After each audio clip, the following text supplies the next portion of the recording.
Dans un village sec et poussiéreux, entouré de collines nues et de vents amers, il ne restait qu'un seul arbre. Les anciens l'appelaient le souffle de la terre. Il ne donnait ni fruits ni fleurs, mais offrait une ombre fraîche, un silence apaisant et une légende. On disait que l'arbre était planté par un enfant, il y a 100 ans, à l'époque où tout le village était verdoyant. Mais les années, la sécheresse et les abandons avaient tout changé. Seul l'arbre avait survécu. Un jeune garçon nommé Ayoub, curieux et rêveur, venait chaque jour s'asseoir sous cet arbre. Il écrivait dans un vieux cahier, posait des questions au vent et rêvait de faire renaître la forêt. On se moquait de lui. On lui disait « Tu crois qu'un enfant peut ramener la vie? Il te faut des miracles, pas des mots. » Mais Ayoub persista. Il apprit à faire germer les graines en cachette. Il collectait l'eau de pluie dans des bouteilles enterrées. Il lisait des livres abandonnés par les anciens professeurs et il testait.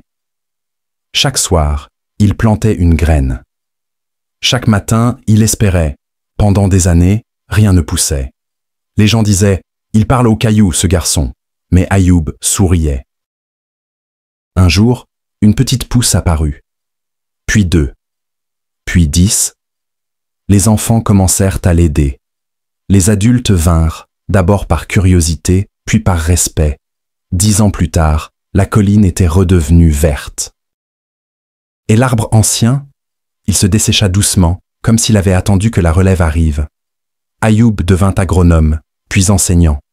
Et sur la première page de son cahier, il écrivit « Quand tout semble mort, plante, et quand tout semble perdu, espère. » Des années plus tard, les enfants du village jouent à l'ombre des nouveaux arbres. Ils n'ont jamais connu la sécheresse, ni les collines nues. Mais au centre de la forêt, là où tout a commencé, une stèle marque l'endroit du « souffle de la terre ». On peut y lire, gravé dans la pierre, « Un enfant a planté l'espoir, et l'espoir a fleuri ». Ayoub, désormais vieux, marche parfois dans cette forêt qu'il a réveillée. Il sourit en voyant les jeunes mains noircies de terre. Il sait que la terre, elle aussi, se souvient. Car parfois, il suffit d'une seule graine pour changer le monde.